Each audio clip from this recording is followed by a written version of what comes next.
तो hello everyone, आप सभी को बहुत बहुत स्वागत है दोस्तों एक बार फिर से आर के क्लासेज में। दोस्तों इस वीडियो में हम बात करने वाले हैं कक्षा 10 विज्ञान की महत्वपूर्ण प्रश्न के बारे में।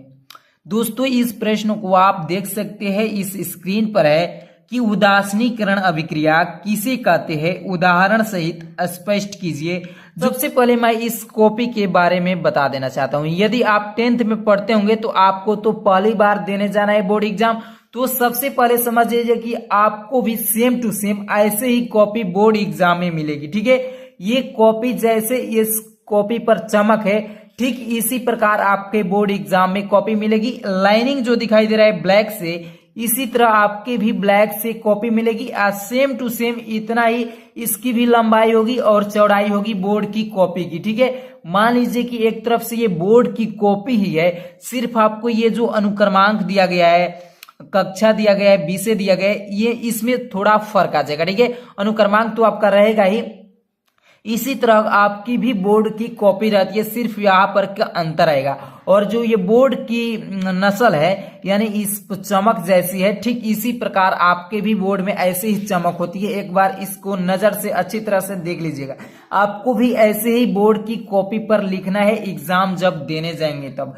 ठीक है, और इस जो आपकी बोर्ड की कॉपी होती है, ठीक उस बोर्ड की कॉपी और इस कॉपी में कोई अंतर नहीं है। ऐसे ही लाइनिंग आपको देखने को मिलेगा और लंबाई चौड़ाई सेम टू सेम यही रहता है। ठीक है, बोर्ड की कॉपी पर भी तो आप देख लीजिएगा कि ऐसे ही बोर्ड की कॉपी पर आपको भी लिखना है। एक नजर इस कॉपी को जरूर देख लीजिएगा। ठीक है, तो चलिए हम प्रश्न की ओर बात करते हैं कि हमारा प्रश्न क्या है। तो प्रश्न है कि उदासीनीकरण अभिक्रिया किसे कहते हैं, उदाहरण सहित स्पष्ट कीजिए। ठीक है, सबसे पहले हम लोग समझते हैं कि उदासीनीकरण अभिक्रिया किसे कहते हैं। ठीक है, और उदाहरण के तौर पर भी इसे समझेंगे।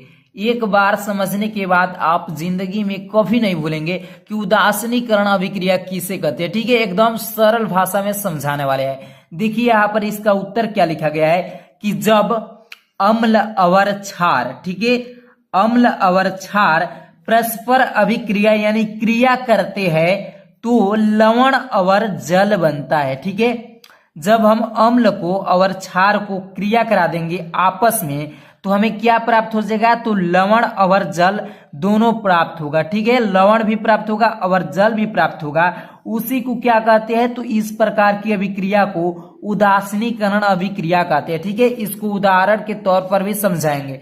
एक बार फिर से इसका थोड़ा परिभाषा देख लीजिए कि क्या है उदासीनीकरण अभिक्रिया का, कि जब हम अम्ल को और क्षार को परस्पर आपस में क्रिया कराएंगे तो हमको लवण और जल प्राप्त होगा।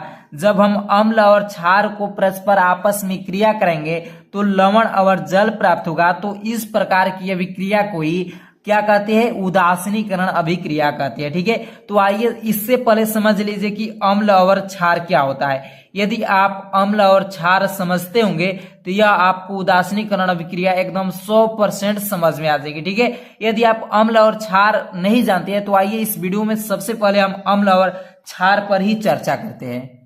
तो देखिए यहाँ पर कि अम्ल और क्षार क्या होते हैं। तो अम्ल का मतलब होता है कि हाइड्रोजन जो H होता है वो क्या होता है, वो प्लस आयन देता है। ठीक है, क्या देता है, प्लस आयन देता है। यानी हाइड्रोजन H जो होता है प्लस आयन देता है, तो इसे हम क्या कहते हैं, इसे हम अम्ल कहते हैं। ठीक है, क्या कहते हैं भाई, अम्ल कहते हैं। और जो OH हाइड्रोक्साइड है ये माइनस आयन देता है। ठीक है, माइनस आयन 1 देता है, यानी OH जो होता है माइनस आयन देता है, इसे हम क्या कहते हैं, तो इसे हम क्षार कहते हैं। ठीक है, अम्ल और क्षार आपको समझ में आ गया कि H जो होता है प्लस आयन देता है उसे हम अम्ल कहते हैं, और OH जो होता है माइनस आयन देता है उसे हम क्षार कहते हैं। ठीक है, अम्ल और क्षार आपको समझ में आ गया। आइए अब हम उदाहरण के तौर पर इसे समझाते हैं कि उदासीनीकरण अभिक्रिया क्या होती है। यहाँ पर देखिए, जब हमको अम्ल और क्षार लेना है तो आइए हम एक अम्ल लेते हैं और क्षार लेते हैं। अम्ल और क्षार को परस्पर अभिक्रिया करते हैं तब हमको देखिए तो मिलता है लवण और जल। कैसे मिलता है, यहाँ पर देखिए हम सबसे पहले अम्ल ले लेते हैं। ठीक है, तो अम्ल हम ले लेते हैं, क्या हो गया, HCl जो हमारा होता है वो क्या होता है, अम्ल होता है। HCl क्या होता है, अम्ल होता है। और यहाँ पर हमको क्या है और लेना है, और क्षार से क्रिया कराना है अम्ल को। तो क्षार क्या हो जाएगा, तो NaOH जो होता है क्षार हो जाएगा। ठीक है, NaOH सोडियम हाइड्रोक्साइड क्या है, क्षार है, ये अम्ल है और ये क्षार है। जब अम्ल और क्षार को आपस में परस्पर अभिक्रिया कराएंगे तो हमको क्या प्राप्त हो जाएगा, देखिए ये कैसे बनता है, लवण बनेगा और कैसे जल बनेगा। सबसे पहले हम लवण में क्या बनेगा, तो NaCl बन जाएगा। क्या बन जाएगा, लवण में NaCl लवण बन जाएगा और जल बन जाएगा, ठीक है, H2O बन जाएगा।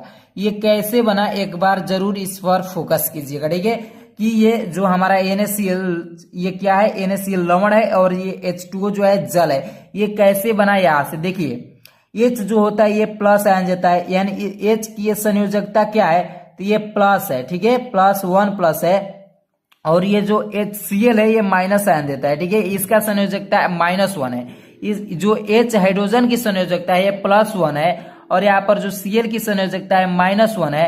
और जो सोडियम है ये Na ये भी हमारा +1 देता है, +1 आयन देता है। और जो हाइड्रोक्साइड है ये भी -1 आयन देता है, ठीक है।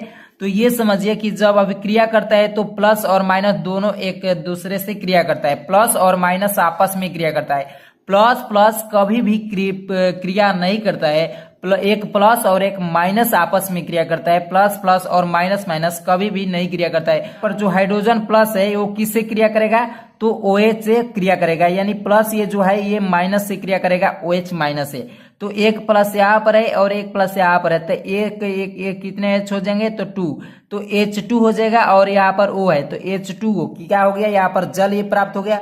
और यहाँ पर देखिए कि Cl जो है ये माइनस है और Na क्या है, प्लस में है, तो ये प्लस और ये माइनस आपस में क्रिया करेंगे तो क्या बनेगा, NaCl बनेगा। तो यहाँ पर बन गया सोडियम क्लोराइड और यहाँ पर बन गया जल, H2O जल। तो ये हमारा क्या हो गया, ये हमारा लवण हो गया और ये हमारा क्या हो गया, जल हो गया। तो वही जब हम अम्ल और क्षार को आपस में क्रिया कराए तो हमको क्या प्राप्त हुआ, तो लवण और जल प्राप्त हो गया। यही हमारा क्या होता है, उदासीनीकरण अभिक्रिया कहलाती है।